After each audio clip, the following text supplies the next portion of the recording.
Okay. Can you hear me now? Is that better? Is that better?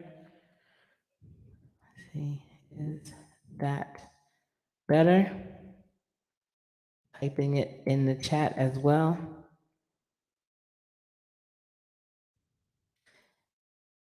Is that better?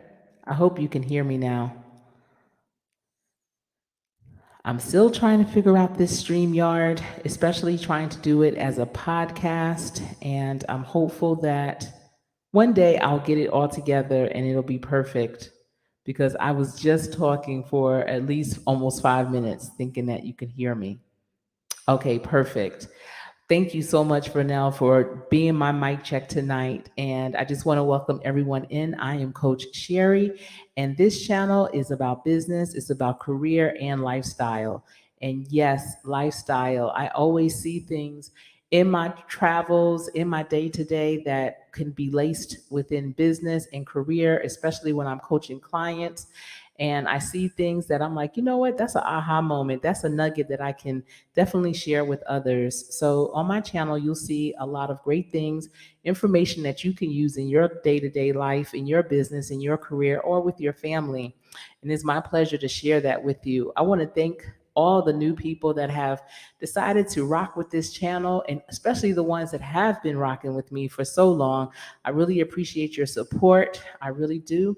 And yesterday was the big game. And just watching the game and just knowing the history of the sport, I decided to just come on here tonight and share with you some more information that you may not have already known, or maybe that you did know already about the Super Bowl. Yesterday was Super Bowl 57, and if your team was Kansas City, congratulations. I know that you are ecstatic. And if your team were the Philadelphia Eagles, I know that today was not such a good day. And that is why I really think that Monday should be Super Bowl Monday, should be a national holiday, a day where everyone can rest from the night before, the day before, really, the weekend before. Oh my goodness, all the preparation that goes into the Super Bowl is tremendous. And it is definitely like a semi family reunion. Even if people don't like the sport, they still sometimes will gather with family and friends. But I just wanted to come on here. I hope you have your pen and paper. I wanted to share with you some historical information about the big game. And I know a while ago it was forbidden for you to even say the word Super Bowl. You know, they have a trademark on it, and it was just a whole thing. So you even will hear it now on the radio where they won't say the word. They'll call it the big game or the big show, or something to that effect, but you will not hardly ever hear them say the Super Bowl. But I just wanted to share with you, please get your pen and paper out because you may be able to share some of this information again with your family and friends if you're going on long trips, driving, or eating, a meal together, and you want to have some conversation starters. And I know we always talk about did you know, or just sharing information, and this would be some good information I believe that you can share. So, the National Football League, the NFL, is one of America's favorite sports. Even for those who may not care for the game, the big game, which was Sunday, brings family and friends together for food, fun, laughter, and tears. Sometimes, especially if your team didn't win, there will be tears. There are usually three major questions on days leading up to the game. And those questions typically are: who do you have? Where are you watching the game? And what are you going to eat? Those are the questions that people typically always want to know leading up to that big game. And just in the chat, I know there's a couple of people here, and if you are watching the replay, you can put it down in the comment section. But did you watch the game from beginning to end or at all yesterday? Put a red heart in the chat if you watched it at all, any part of it. It could have been just walking in for the halftime show, seeing the beginning when Cheryl Lee Ralph was singing the Black National Anthem, or when Babyface was singing, or it could have been just popping in to see some of the commercials. Did you go in at all to see the game? Put a heart in the chat if you did. All right. So the best is when your number one team is playing, and many people theme out their homes. That's the one day that fans of the same team agree on just about everything. And I love to hear the banter and see the excitement. Even though I no longer have a favorite team or care much about the game or the sport, I do have a love for the NFL. They have been very good to my family, and no one could ever take that away. And in this live, I'm just going to share some fun facts that will take us all the way back to the first championship football game. And football is a gladiator sport. It really is, that is loved and hated by many. So you win some and you lose some on and off the field. So some people love them on the field, some people don't love them on the field, and vice versa. In the meantime, cheers to Kansas City for their victory. Now, did you know? Let me see. I wrote some things down because I didn't want to forget, and yesterday was Super Bowl 57. So they've been playing this big game for 57 seasons. That is a long time. That's quite a few championship games, quite a few hits and bumps and bruises along the way, for sure. So, what teams have won the most Super Bowls? Sometimes that's a question that you may be asking yourself. I know sometimes they even do trivia during the games, but the teams that have won the most Super Bowls are the Pittsburgh Steelers and New England Patriots. They both have won 6 Super Bowls. So you don't hear much about them too much now, but they definitely they definitely have won many games. Hi, Eastad. Thank you so much. Thank you for being here. Okay, you're at work. I hear that. Well, I appreciate you for popping over. Hope you're having a good evening at work tonight. And I know that Big Rooster Show, his favorite team is the Pittsburgh Steelers, and it was really funny seeing him over the weekend in different lives. He had his medallion Steelers on his Steelers medallion. So every time someone would say a team, he would just kind of show his Steelers medallion, which we haven't seen the Steelers in the Super Bowl in a minute, or the New England Patriots not too far back, but they both have won the most. All right, so let me see because I did also have some pictures to go along with some of this. Let me see. The next one is the next. Did you know is what teams haven't appeared in a single Super Bowl? So these teams have not to even one Super Bowl, and they are the Cleveland Browns, which is a very old franchise, the Detroit Lions, which is a very old franchise, Houston Texans, and Jackson Jaguars. Now, the Houston Texans and Jackson Jaguars are both would be considered relatively new teams, but I was surprised about the Cleveland Browns and Detroit Lions, especially the Cleveland Browns, because they really have some serious diehard fans. And I feel bad now that they've never even appeared in a Super Bowl. I do know a young man who was drafted by the Cleveland Browns last year, and hopefully he'll bring some new flavor there and do well. His last name is Delpit. He was born the week before my son in New Orleans in the same hospital, and I know his family really well. So cheers to Cleveland and Detroit. I hope they get to see the big game. Of course, Houston and Jacksonville as well, but I really would root for Cleveland or Detroit first for sure. Let's see. Oh, there's someone who has even more than 5 rings now, Eastad. But who else? Who do you know who has 5 rings? Thank you, Patty Fish. Thank you, and you have a good night as well. Thank you for being here. Eastad, who do you know with 5 rings? That's an awesome accomplishment because that getting to that game is definitely a goal that every single player has, but not every single player gets a chance to actually play in that game. So it's an honor. Okay, Dallas and San Francisco. Yeah, I remember back in the day, San Francisco would just win all the time. That East Coast offense was no joke. It really was a finesse. They played a finesse type of game.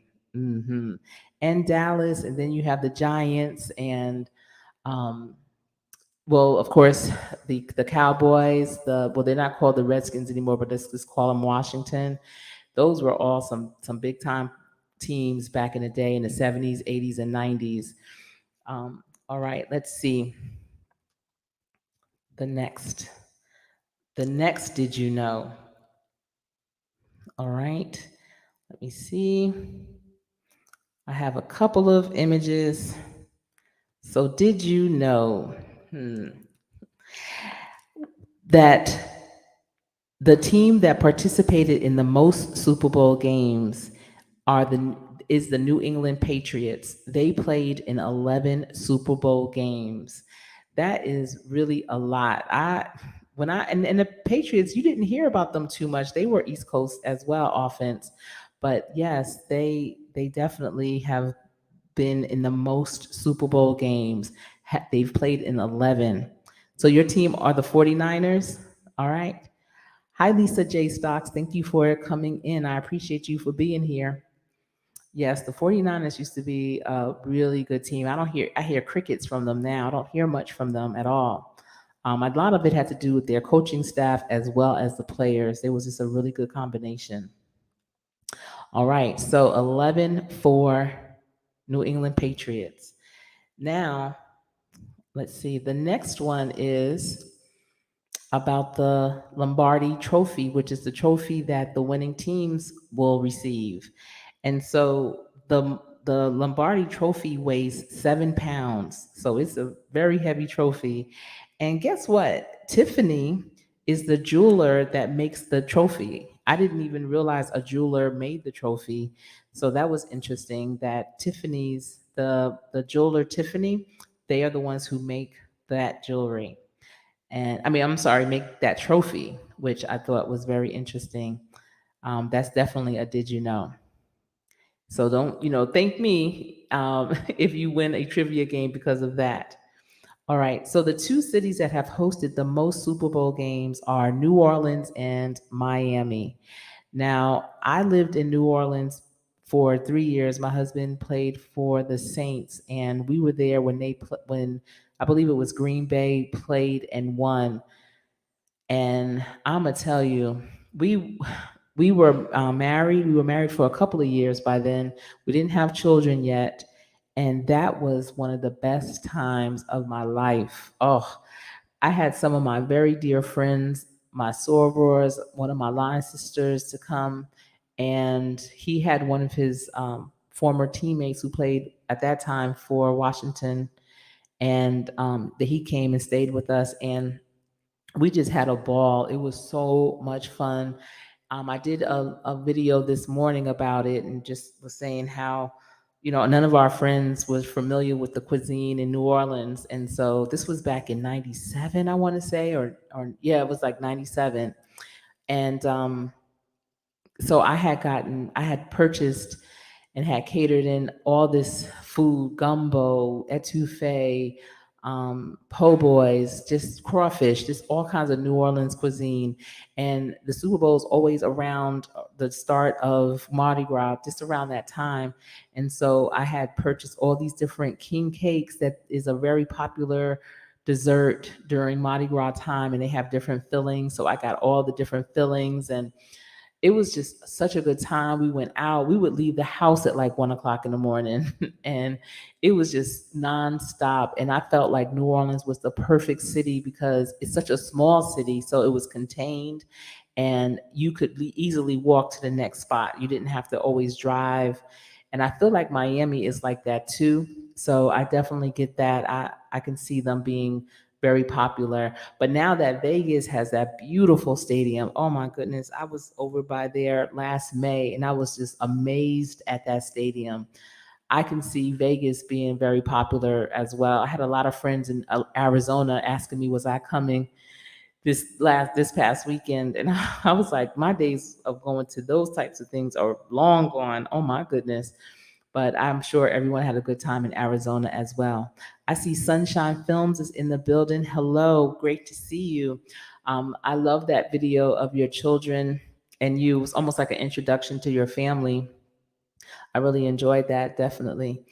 And Vernell is saying it was always Dallas and Oakland Raiders, Green Bay Packers, and the Pittsburgh Steelers when I was a little girl, and San Francisco. So Vernell, you're on the West Coast, right? So that might be why too that everyone over there loved those teams. The Oakland Raiders are no joke. They have always been just like rough and rugged.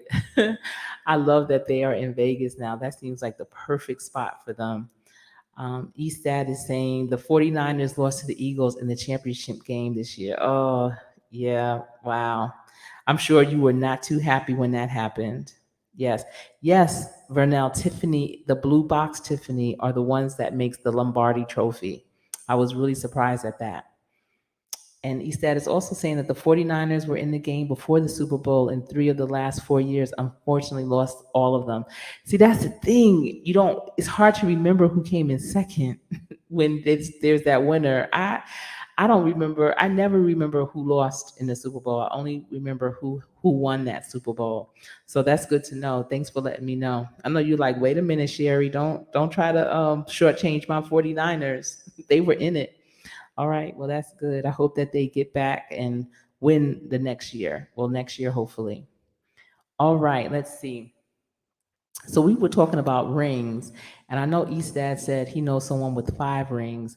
Well, the player who has the most Super Bowl rings in history is Tom Brady, and he actually has 7. So I believe that picture shows 6, and he has one extra. So he has 7 rings, which is amazing when so many players don't even have one. So that's a blessing. I hope that he realizes that. And let's see. The next, did you know? So, the first singer to perform the national anthem at the Super Bowl was Charlie Pride, and he performed that in 1974, which is amazing too. First of all, look at the pictures and everything, but prior to that, they didn't really have celebrities performing per se. So I thought that was very interesting as well. Let's see. Eastad is yeah, smiling. And yeah, Sunshine. Yeah, Tom Brady is the GOAT. I really have my thoughts on him coming back. However, I don't agree with it at all. And I knew when he did come back that that would be the end of his marriage for so many reasons. Just I'm sure his wife sees what we don't see, and it's challenging. That could be very challenging on a family, and but I can understand him wanting to go back, having played that game for so long, not really knowing anything else. And I'm telling you, when they retire, it's really challenging to get acclimated to, I want to call it, the real world. And so he probably was just overwhelmed, and I don't know, um, just couldn't handle it, for whatever the reasons, and felt more comfortable being out there. But you have to walk away. I don't know what he's going to do for next season, but I really hope that he just walks away. And that's the thing, you want to be able to walk away. That's the blessing right there. Yes. Okay, so you were born in 1974? Mm-hmm. So I was already born. I was about 4, maybe 5 years old by then. And I don't really remember that early looking at football, but I do remember football around 1978, 79, because even though I lived in New Jersey, one of my mother's sisters, her family loved the Dallas Cowboys. And I'm trying to tell you, I had never seen anything like it. There's no reason why I shouldn't have been a Dallas Cowboy fan for as much paraphernalia they wore and talked about them, but I was a Giants fan growing up. Hmm. Yes, and he played at the highest level. And you just want to be able to walk away. You really do. I know that was a goal for my husband to just be able to walk away. When I first met him, it was during his rookie year. He said, if I could play 10 years and walk away, that's what I'm going to do. And thank God that's what he was able to do. Let's see. Renell say, no, he do not need to come back. Mm-mm. I didn't know he was originally from the Bay Area. That's another did you know. Look at that. All right, I have a couple more. So The teams that are tied for the most Super Bowl losses are New England Patriots and the Denver Broncos. They both have 5 losses, which I thought was interesting because, New England has gone many times, but they've also lost, and that's the thing. You don't get discouraged. You keep going back, and you'll get those victories. Oh, okay. Yeah. I grew up in New Jersey until the age of, well, I went to college in Pennsylvania, then I came back, lived in Jersey, worked in New York, and then got married at 25 and then moved to LA, St. Louis, New Orleans, and Charlotte. So let's see. Sunshine is saying, can you tell me about your EDI work? I can. I'll do another video about that. Absolutely. Hmm. Thank you for asking that, Sunshine. Thank you. All right. So the teams that, like I said, lost the most Super Bowls are New England Patriots and the Denver Broncos. All right. Here's the next. Did you know? All right. So, did you know that the first Super Bowl was held January 15th, 1967, and it was called the AFL NFL World Championship game? And it was held at the Los Angeles Memorial Coliseum between Green Bay, who was the NFL champions, versus the Kansas City Chiefs, the AFL champions. And at the time, that's what they were called. The Packers won 35-10. And in 1969, which was the third year of the championship game, it was changed. And let me go back to this. It was changed to the Super Bowl. So instead of it being the AFL NFL World Championship, they changed the title to Super Bowl. And that game, it was the New York Jets and the Baltimore Colts. And the Jets defeated the Colts in that game. And after that first Super Bowl, the AFL and NFL merged into one league, which is the NFL. And they have 2 conferences that we know of, and that even stands to this day, which is the American Football Conference, the AFC, and the National Football Conference, the NFC. So the first Super Bowl in 1967, the Green Bay Packers, like I said, they defeated the Kansas City Chiefs 35-10, and that game kind of solidified the AFC. People used to look at them as not really being that good or that tough, and their showing in that first game really proved differently. Now we make big deal over the halftime show. Who's going to perform? What are they going to sing? What's the fanfare? What is it going to be about? And back then, halftime shows were not quite like they are today. And so I'm trying to get this up.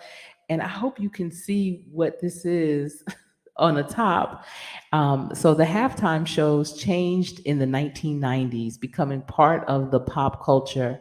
So prior to that, the halftime show often featured marching bands with a specific theme. So in Super Bowl one in 1967, the halftime performers were the University of Arizona Symphonic Marching Band, Grambling State University Marching Band, and the Anaheim High School Drill Team and Flag Girls. That was the halftime show back then. And in 1991, New Kids on the Block performed, which was the 25th year of the Super Bowl and the start of the pop culture performing at halftime. Now, in 1993, some of you may remember Michael Jackson. He had headlined for the Super Bowl. That was Super Bowl 27, and that was in Pasadena, California. Other great artists that performed have been Diana Ross, ZZ Top, Boyz II Men, Smokey Robinson, Stevie Wonder, Phil Collins, Christine Aguilera, Tony Braxton, Aerosmith, Britney Spears. And I have an interesting story about Britney Spears. Mary J. Blige, among others. And of course, most recently was last night, Rihanna. A lot of people call her Rihanna, but her name is Rihanna. And I think she did a phenomenal job. It was interesting that she announced her pregnancy without verbally saying it, but I think that she did great. I am prone to the red and white, so I love that color theme that she chose. And just look at the difference. Isn't that something? Mm-hmm. Let's see.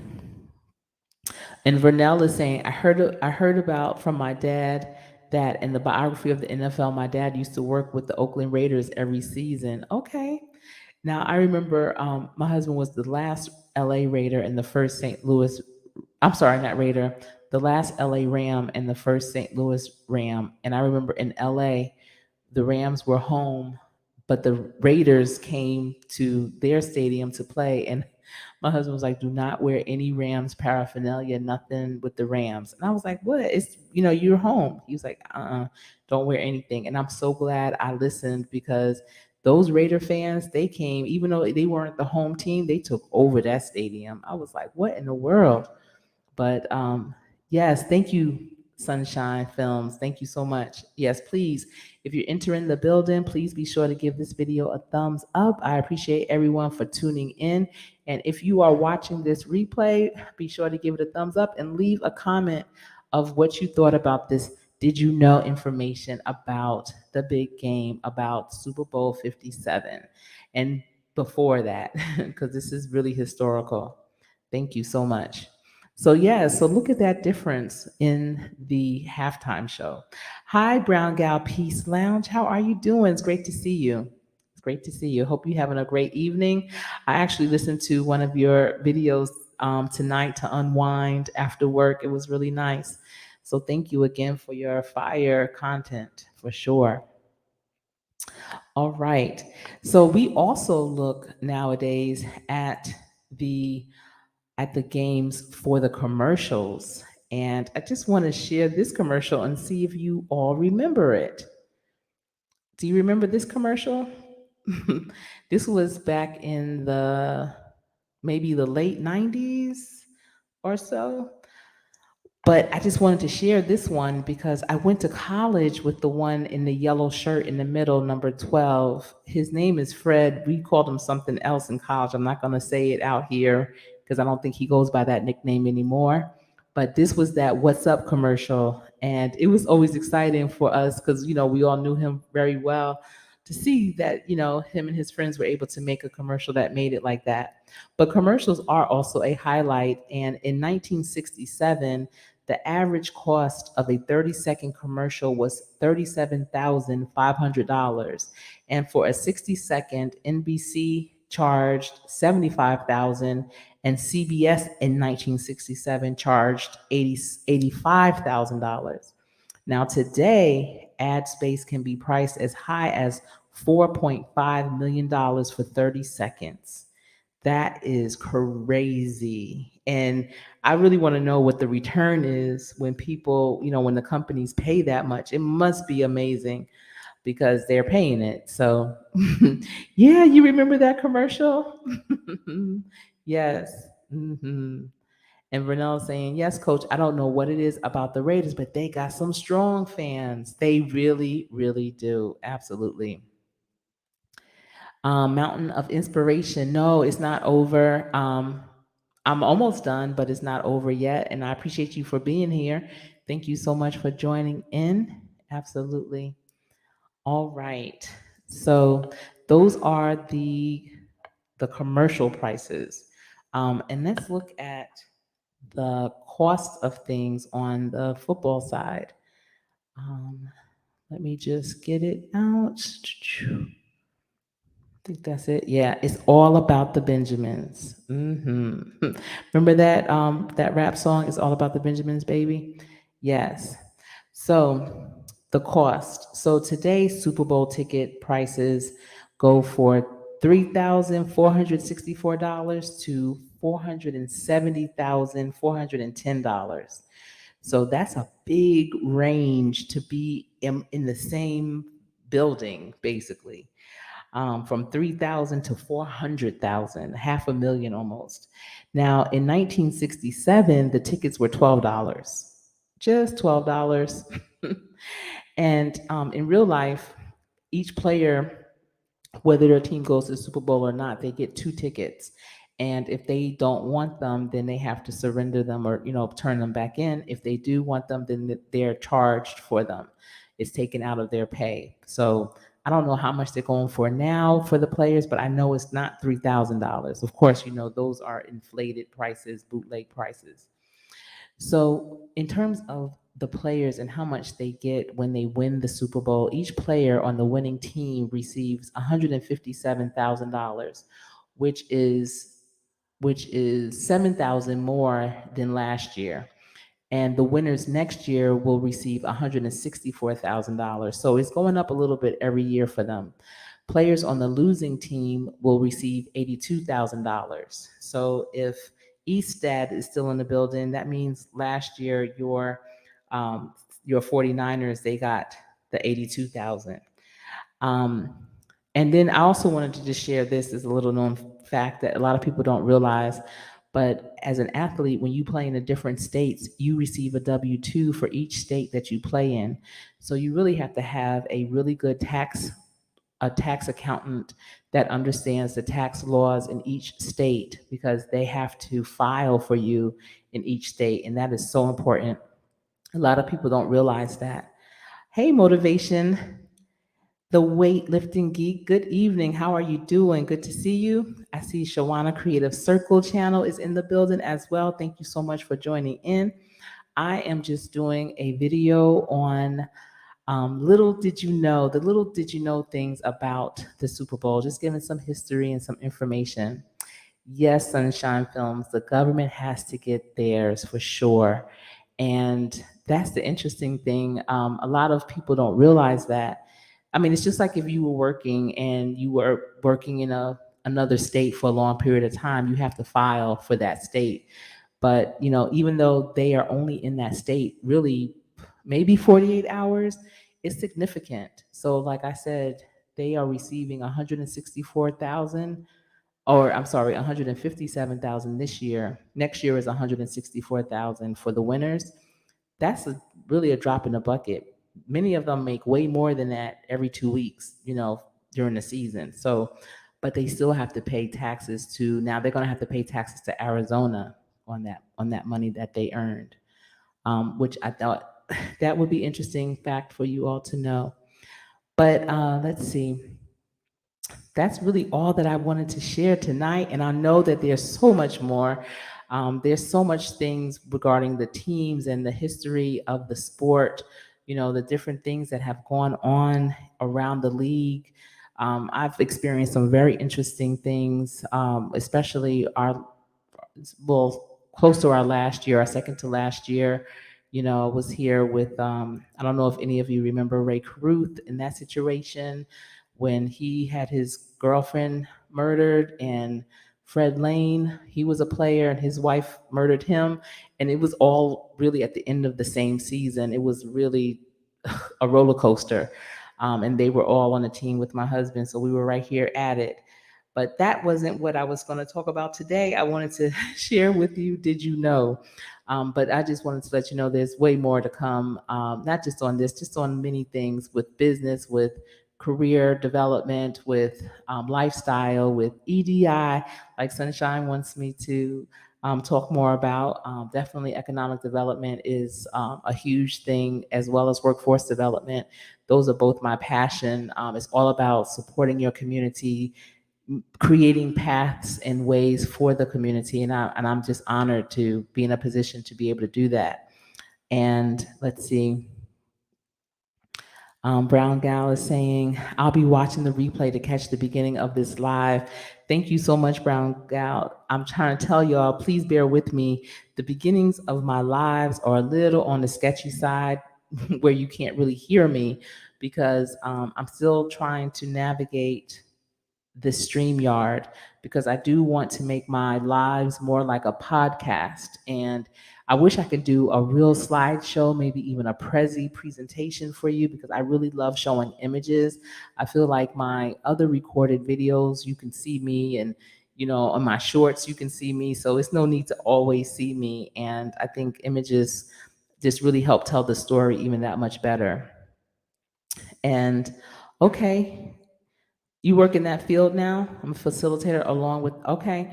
So, you know what, Sunshine, if you want, you can reach out to me. I have my information in my About Me page. You can either email me or inbox me on Instagram, and then we can connect that way too. And we can go into even more detail because I'm doing some dynamic things here in the city that I'm in that may help you where you're at. And I think you would really, appreciate that.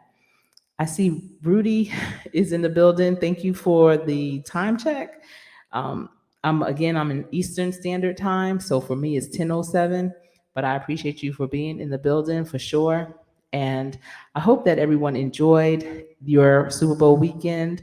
And if there is a petition to make Super Bowl Monday, I hope you sign it. Did everyone's team win?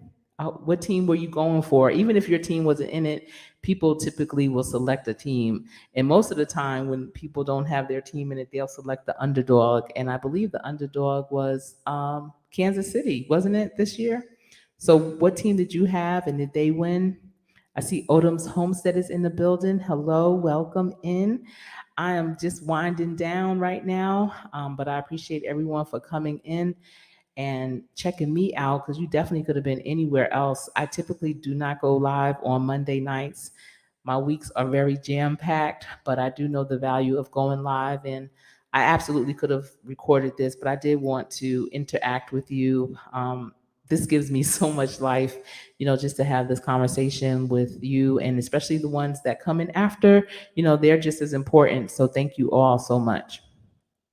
Yes.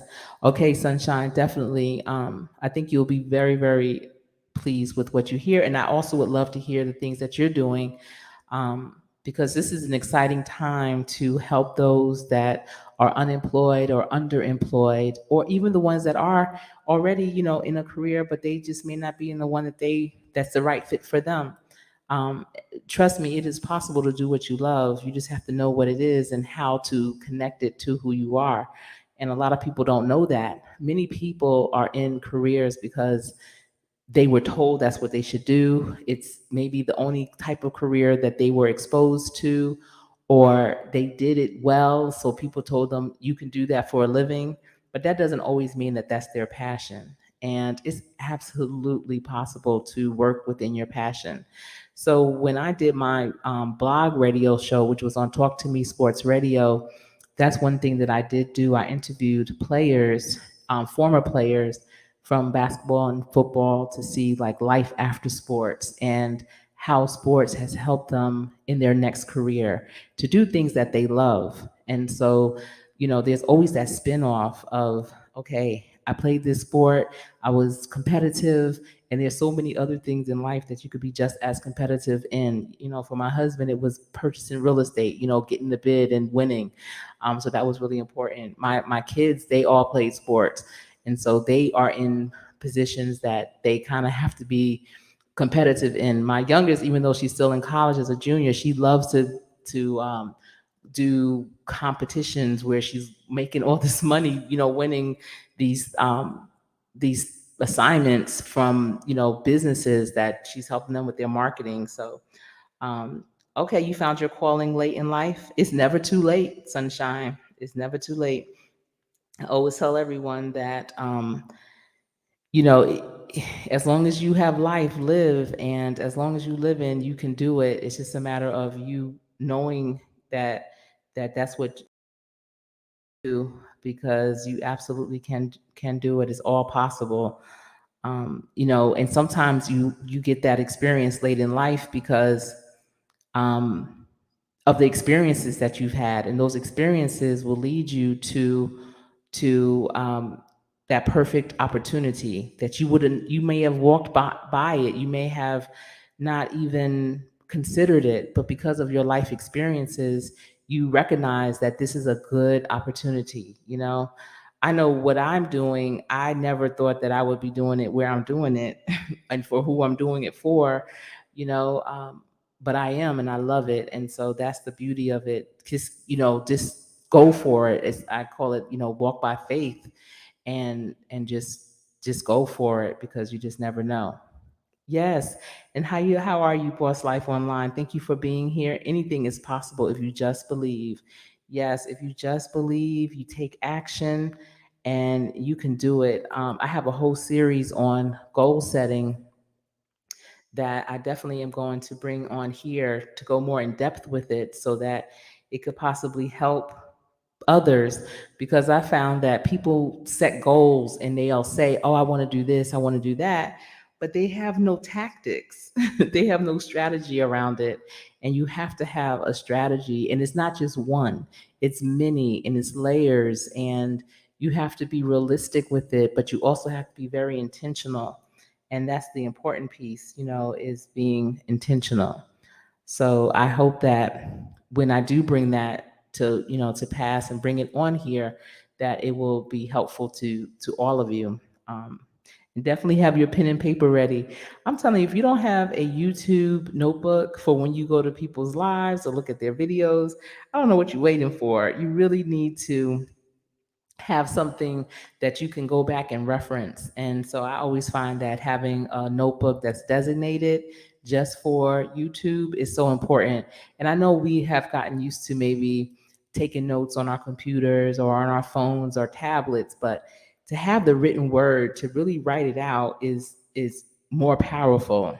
And that is part of your legacy. Just imagine if, I think about with my mom, and she passed away in 2010, and anything that I can find with her handwriting, any kind of notes that she took, any kind of um, scripture she may have written, just anything, I find that so much more powerful. So my notebooks that I'm writing and leaving, I'm hopeful that my future generation will find them and just will scour through and really absorb the information that I have and that I'm sharing with them on that, because that's powerful for sure.